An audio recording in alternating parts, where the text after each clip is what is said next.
इथं घेतोय उद्धवसाहेब येथील आणि त्याच वेळेस आमचा शिवसेना भवन जे तिथं बनवलेलं आहे त्याचं उद्घाटन पण होईल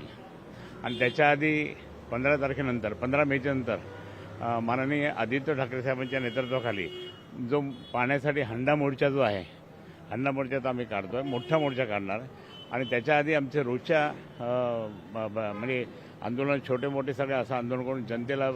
जनतेकडे जायचं बोलायचं पाहायचं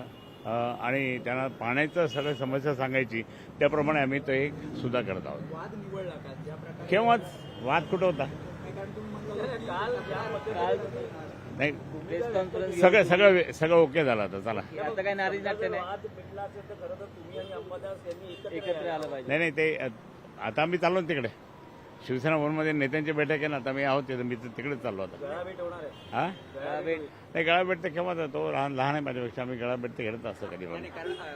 मेळावा होता संभाजीनगरमध्ये तुम्हाला निमंत्रण नव्हतं असं तुम्ही म्हटलात त्याच्यानंतर नाही ते झालं तर ते सगळं व्यवस्थित झालं ते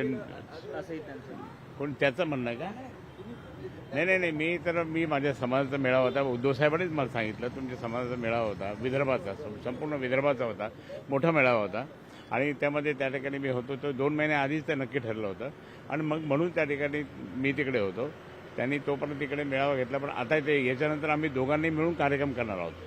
दोघं एकत्र बसून त्या ठिकाणी कार्यक्रम चॉकआउट करू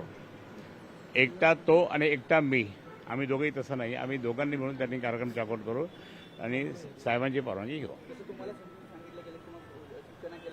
हां ते रात्रीच